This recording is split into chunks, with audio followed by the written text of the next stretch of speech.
Today I'd like to share some of the story of how we came to build our home and our garden, and particularly how this relates to learning and continuing to learn to be creative. It's such an important part of our life, but quite often we underestimate our potential. We underestimate the holistic nature of who we are, and we also tend to underestimate our potential for growth. And this is something really important that we can, underestimating the capacity that we have intellectually, intuitively, particularly for creatives, imaginatively and emotionally and spiritually, and then also the physical and sensory awareness of being. And this for me is really heightened when I'm in the garden. The sensory and physical nature of being in the garden and really enjoying it is so important. And I'm quite aware too that as I'm in the garden, I'm not only working, but I'm taking time just to rest, pause and enjoy being in the garden. And really, it is such a fantastic experience. Just to take a few minutes, even longer is better, but even a few minutes just to pause and rest and just breathe in the goodness and be aware of who we are and what our potential is, and just to reflect on this from time to time, to keep our minds and our hearts positive rather than being overwhelmed and consumed by the negativity that can so easily come to us, particularly if we're scrolling on our phones or watching the news. And this is something as I get older I've become more aware of it, and I really don't enjoy it. Being in the garden though, on the other hand, is just so it feeds me. It is so positive. It is so good for me in so many ways. And I just want to share a bit about how it is that we came to be here. It didn't just happen. We started by having a single conversation. I came back one day from being away, and Pansa said to me, "Hey, I think we should buy some land. I think we should look at buying some land and building a home." And immediately I was kind of doubtful at that, but I really loved the idea. And so I just shut out the negative thought, and we continued to have the conversation. We continued that conversation off and on for quite a while, and then we started to drive around looking for locations. We started to figure that maybe this is possible, maybe it is something that we could do, and we just encouraged each other. We overcame the doubt, we overcame the uncertainty, because neither of us had done this before, and it was just it was exciting. It became quite an enjoyable activity and discussion and emotion. The whole feeling of it was really quite wonderful as we started to explore locations around Northern Thailand, around Chiang that we thought we might be able to buy land and build a house. And sure, some of those locations were not suitable for different reasons. Maybe the price was too high or this or that. We also had decided, because we wanted to build not only a home in our garden, but we also wanted to have a homestay so we could share our garden, share our hospitality with guests that might come and stay with us. So having a location that was in some sort of way a tourist destination or tied in with tourism was going to be helpful. So we just started to explore and research and really focus on it. And the gateway to this was just opening our imagination to the possibility, to the potential of doing something that we'd never done before. But as we began to imagine it, as we continued to discuss it and continued to go and look for locations, eventually we found one. And it was just putting into practice these ideas that we were having and sharing with each other, physically going out, driving around and exploring, but also looking online and looking at different locations and talking to people. We eventually found this piece of land, and it is something that is really, it came because of a dream. It became because of an imagination and a conversation and then some action. we came down here, and I can remember being here. The first piece of land that we looked at was maybe a couple of 100 metres down the road from here, and we just loved it. It was so wonderful. And as we were standing by the roadside chatting with the person that was showing us this land, looking at the view and enjoying the peace and quiet, one of the locals came by on his motorcycle and stopped for a chat and was super friendly, and we thought, oh, this is another nice aspect of things. And this is how our dream began to take on an actual physical reality. We weren't able to buy that piece of land. We couldn't raise a mortgage in time. And eventually I said to my wife, I said to Pansa, hey, why don't you go and just ask some of the locals down there, drive back to that same little area and stop at the local store and ask, hey, do you know of anybody that's got land for sale down in this area? Because we've looked at a couple of places and we really like it here.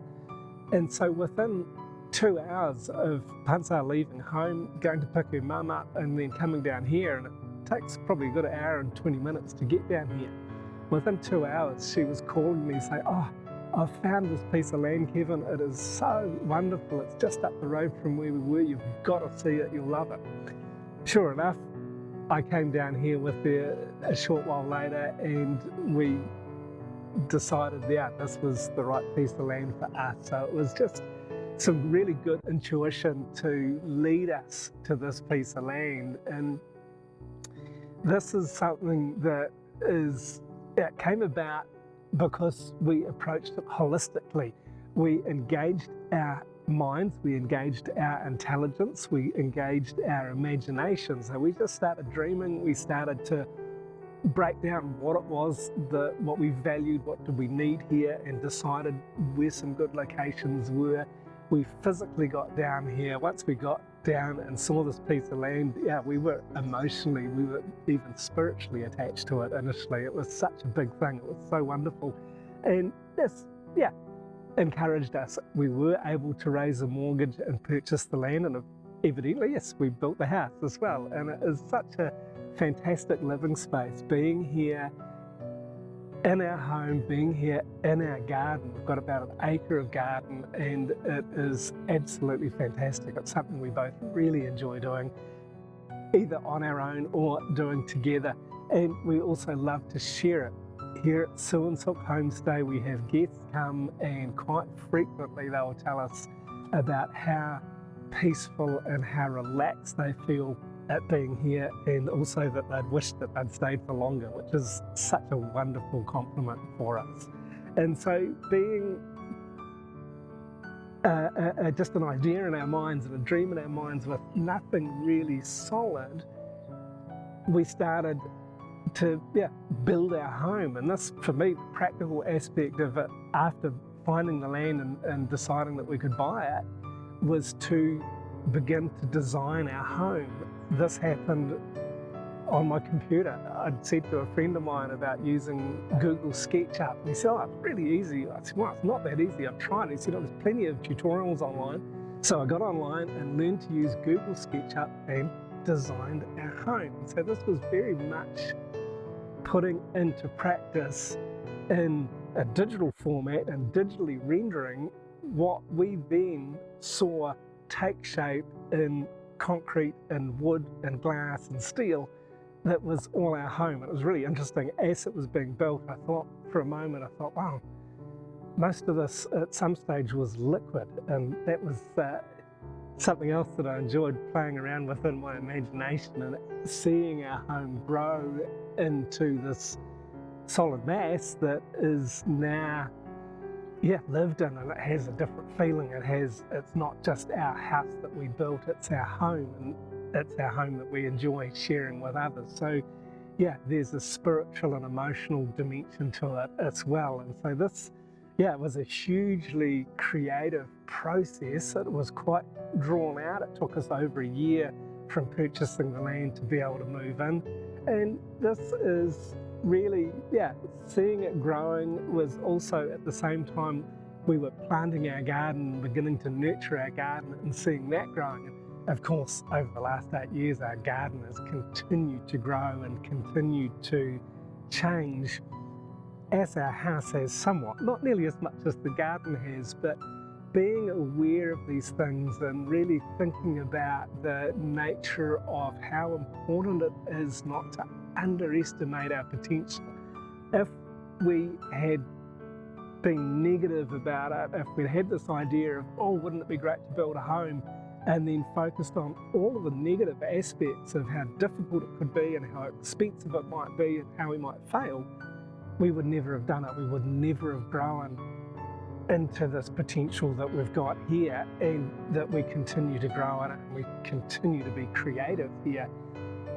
It was a matter of choice to be positive, to be hopeful, and to really pursue our dream and to begin to make it real for ourselves. And this is something that is, it's easy to miss, it's easy to ignore, because so often in our society, in the way we've been taught to think about things as being right or wrong, good or bad, and if we focus too much on the negative, it's going to be all bad. We've got to focus on the positive. We've got to focus on the dream and use our imaginations in a positive way, and our intellect and our emotions and our bodies to really appreciate the fullness of our potential for growth.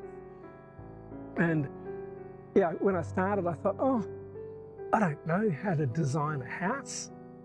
I'd never done it before, but I've got the tools, I've got the ability, I've got the intellect to do it, and we just walked through it and we worked on this very much together. I did the computer stuff, but it was all in collaboration. It was all through many hours of discussions and dreaming and experimenting and trying different things. But it came to be that, yeah, we had the rendering, the digital rendering of the house that we then passed off to our contractor, who got the plans drawn up in a very short space of time. And it started to become a reality. It was quite wonderful. But if we'd ignored the dream, if we'd ignored the potential for growth and for creativity, we would have never have come to be here. And it's something that, yeah, I'm so pleased we did, because I would have regretted it for the rest of my life, I'm sure. But that feeling of really desiring to be here and then feeding the dream and, yeah, working through the difficulties, I felt quite inadequate for a lot of the building process, because I don't speak enough Thai and I don't have that level of vocabulary connected with building a home to have had much to do with it. So it was a great exercise in trusting my lovely wife, and she did an absolutely fantastic job of managing everything and dealing with the communications of everything as we got into the build process. And it was just, yeah, this growing from just that idea into being a very practical, hands-on thing that we needed to communicate with others and share our dream with others so that it was built the way we wanted to. And yeah, we weren't too fussy about it, and we've got a fabulous home that has been really well built. It's really solid, and it just gives us so much joy, because it is the fulfillment, it is the extent of what that original dream has been. We continue to dream, we continue to have ideas of wanting to grow more in our garden, expand our garden, and to do a few more things with the home so that it's even more comfortable when we have guests come and stay. And it's really important that we didn't underestimate our potential. And certainly if you're thinking that you're not creative, or if you're thinking that you've got this project that you want to embark on, maybe you want to build a home in a foreign country or in your own country, maybe you want to start a garden, maybe even just wanting to plant a tree or a small patch of vegetables or a few containers with vegetables on your porch, just do it. Don't hesitate. Use your imagination, then use your intellect. Learn about what you need to do to achieve your goals, to achieve your dreams. And as you do this, you'll be engaging emotionally in what you're doing, so that you've then got the potential to reach your goals and to make it practical. You've got to be disciplined, you've got to put it into practice, and then as this all really comes together, you'll discover that you are also very spiritually attached to what you do, particularly if it's something really creative. And this can be gardening or building a home or making music or painting with watercolors or whatever it is that you feel creatively inclined to do. Don't underestimate yourself. Feed yourself, feed your imagination, be practical, put what you're dreaming of into process, and I'm sure as you're disciplined and as you keep on, you'll enjoy growing and you'll become a more satisfied person. I hope you found this encouraging. If you have, please check out this other video next. I'm sure you'll enjoy it, and thank you very much for watching this one all the way through.